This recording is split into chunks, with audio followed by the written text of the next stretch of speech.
She had been singing the same lullaby for 1,047 nights. But tonight, the world would finally hear it. The Got Talent stage buzzed with electric energy.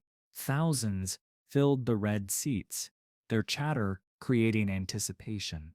The golden logo gleamed under spotlights, casting shadows across the polished floor. Behind the judge's desk sat the familiar panel, Amanda's warm smile, Alicia's encouraging nod, David's thoughtful expression, and Simon Cowell in his signature black shirt, arms crossed, professional skepticism etched across his face.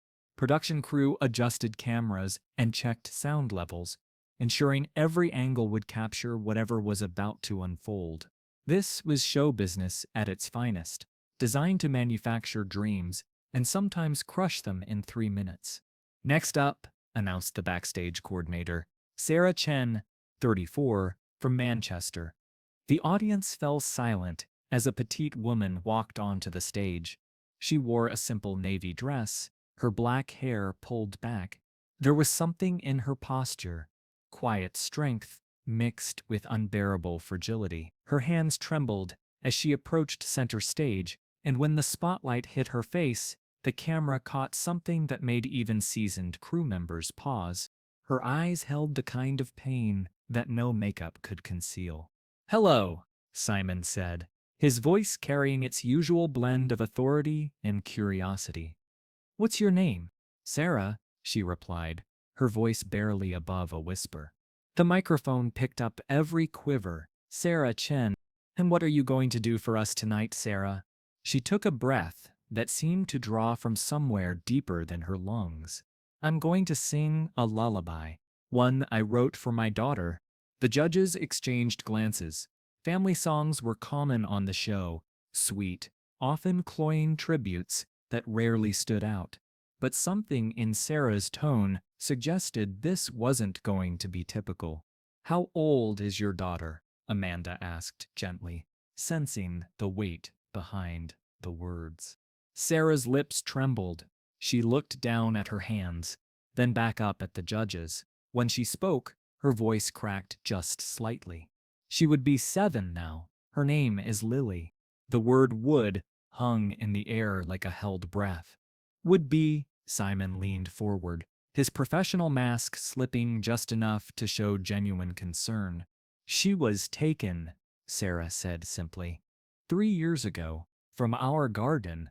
She was playing with her dolls, and I went inside to answer the phone for just 2 minutes. When I came back, her voice broke completely. She was gone." The audience was dead silent. Even the camera operators seemed to freeze. This wasn't the usual sob story designed for television drama. This was raw, real grief standing exposed under the harshest lights imaginable. "Have the police," David started, but Sarah shook her head. "They've done everything they can. We all have. But," she paused, gathering herself with visible effort, "every night since she disappeared, I've sung her lullaby. The one I used to sing when she couldn't sleep. I sing it hoping that somehow, somewhere, if she's still out there, she might hear Mama's voice and find her way home." Simon felt something shift in his chest. He had judged thousands of performers, heard every sob story, developed what he thought was impenetrable armor against manipulation. But this wasn't manipulation. This was a mother's love refusing to surrender to darkness. "What's the lullaby about?" he asked, his voice softer than anyone in the audience had ever heard it. "It's about a little bird who gets lost in a storm," Sarah explained, tears now flowing freely. "But no matter how dark it gets, she follows her mama's song back home. I wrote it when Lily was 3 and had nightmares. She always said it made her feel safe." The judges sat in complete silence. Behind them, the audience was so quiet you could hear the air conditioning humming. Even the backstage crew had stopped moving. "I know this might seem crazy," Sarah continued, her voice growing slightly stronger, "but I believe that love carries. That somehow, voices travel further than we think. If there's even a chance she's out there, If there's any possibility she might hear this, she took a shaky breath. Then I have to try. Simon found himself thinking about his own son, Eric, asleep safe in his bed, at home. The thought of losing him, of not knowing where he was, whether he was safe, whether he was scared, it was unbearable. He looked at this woman standing alone on the stage, carrying a weight that would have crushed most people, and felt something he rarely experienced in this chair: humility. Take your time, he said, quietly. Sarah nodded, wiping her eyes with the back of her hand. She closed them, and for a moment, the massive arena disappeared. There were no cameras, no judges, no audience. There was just a mother calling to her child across the darkness. When she began to sing, her voice was barely audible. Little bird, where did you go? Mama's still singing, soft and low. Through the thunder, through the rain, follow my voice, come home again. Her voice was not professionally trained. It warbled with emotion, cracked with grief, trembled with hope. But it carried something that no amount of vocal coaching could teach: pure, undiluted love. Little bird, don't be afraid. Mama's song will light the way. When the world feels dark and cold, listen close, be brave, be bold. Simon felt his throat tighten. Around him, he could hear stifled sobs from the audience. Amanda was crying openly. Even David, usually so composed, had his head bowed. Stars may hide and winds may blow, but Mama's love will always grow. Little bird, please hear my call. You are loved above it all. As Sarah sang the final verse, something extraordinary happened. The audience, without any prompting, without any signal, began to join in. Row by row, thousands of voices united in this mother's desperate prayer. The sound was unlike anything that had ever filled this arena, not the roar of approval or the crash of applause, but something softer and infinitely more powerful. When the last note faded, the silence that followed was profound. Sarah stood in the center of the stage, tears streaming down her face, surrounded by the ghostly echo of her lullaby. Simon found himself standing before he consciously decided. His chair scraped against the floor, the sound sharp in the hushed arena. He stepped around the judge's desk, his movements slow and deliberate. The cameras followed him, but for once he didn't care about the shot, didn't think about the edit, didn't consider how this would play to the audience at home. He walked across the stage until he stood directly in front of Sarah. Up close, he could see the fine lines around her eyes, evidence of sleepless nights. He could see how she held herself, as if she might shatter but was determined to keep standing. Sarah, he said, his voice thick with emotion. I have children. She nodded, not trusting herself to speak. And I cannot even begin to imagine the strength it takes to wake up every morning not knowing where your child is. He paused, struggling with words that seemed inadequate. But I want you to know something. The arena was so quiet that his words carried to every corner without amplification. Your voice just reached millions of people, in homes, in cars, in places around the world where people are watching this. And if Lily is out there, if she's anywhere in this world, she will hear this because love finds a way to travel impossible distances. Sarah's composure finally broke completely.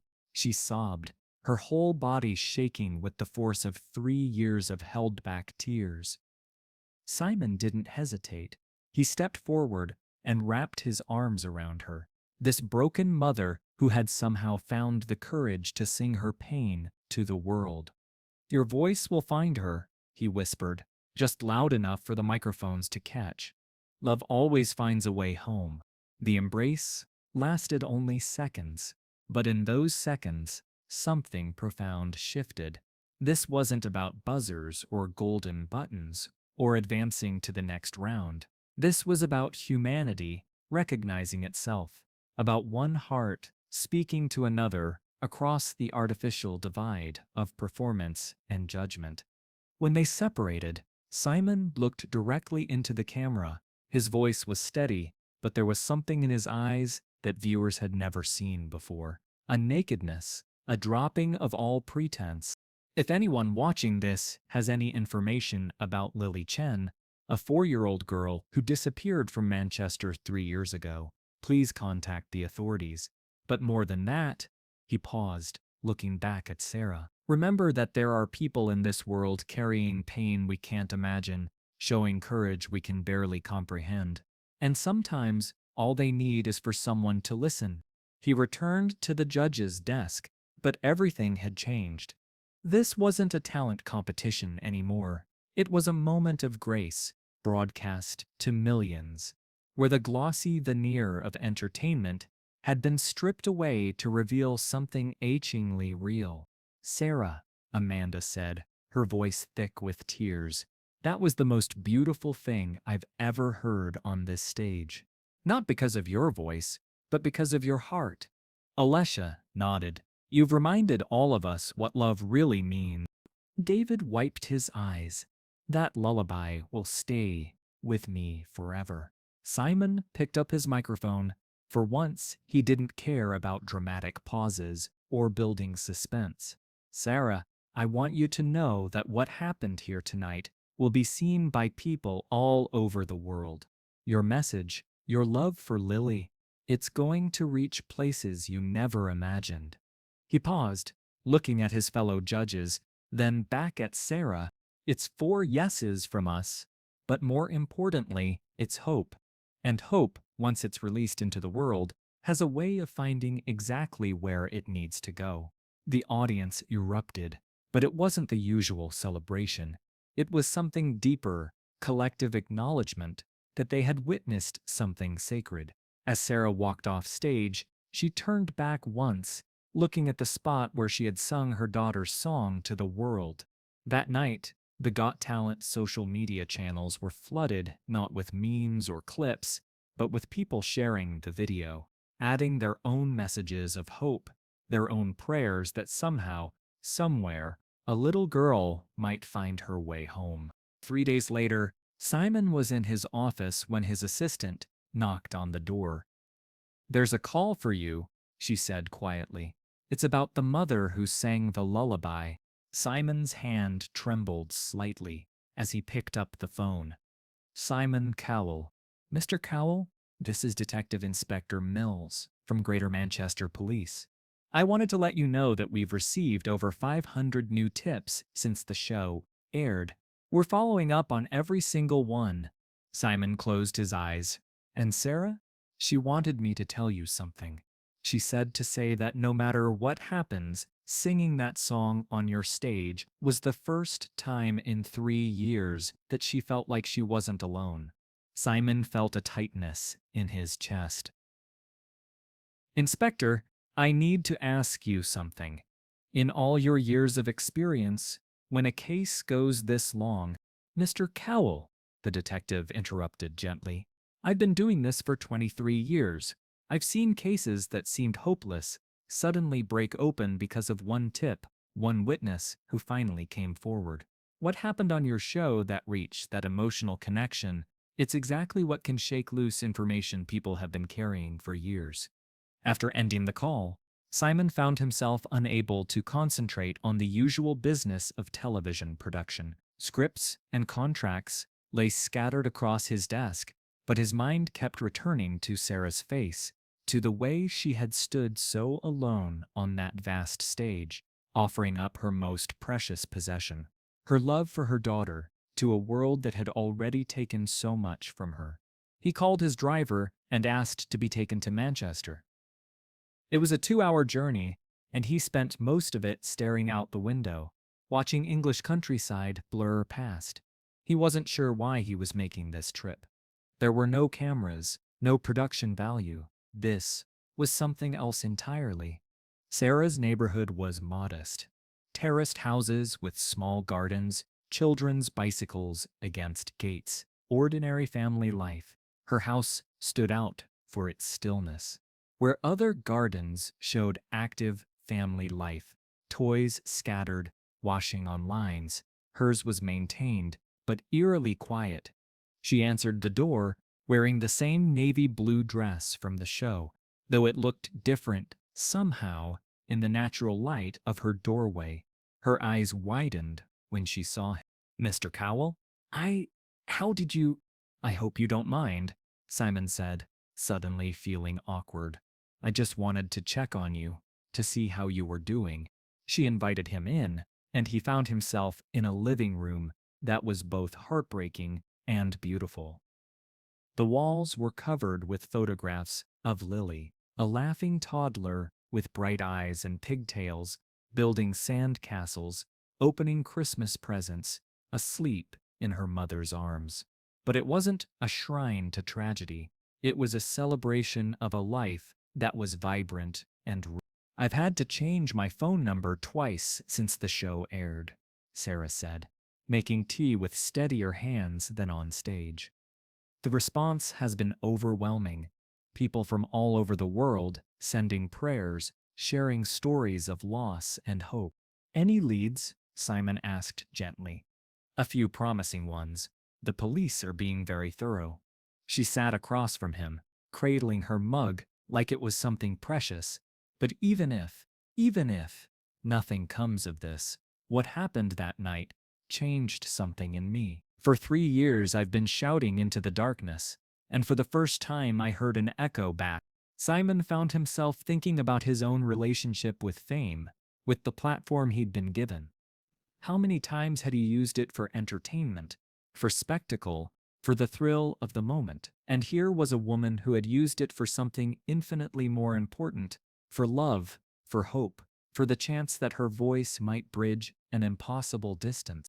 Sarah, he said, finally, I want you to know that what you did took more courage than anything I've ever seen on that stage. And I've seen a lot. She smiled then, the first genuine smile he'd seen from her. Lily used to say I was brave when I killed spiders for her. She had no idea how scared I actually was. Her voice caught slightly. I hope wherever she is, she thinks I'm still brave. As Simon drove back to London that evening, he realized something had shifted in how he viewed his role, his responsibility. The show would go on, contestants would continue to audition, dreams would be made and broken under those lights. But he would never again underestimate the power of giving someone a stage to speak their truth, no matter how painful or uncertain the outcome. After the call ended, Simon sat in his office for a long time, staring out at the London skyline. He thought about talent, about entertainment, about the strange alchemy that happened when real life collided with television. He thought about a mother's voice, traveling through satellites and cables and airwaves, carrying love and hope to places unknown.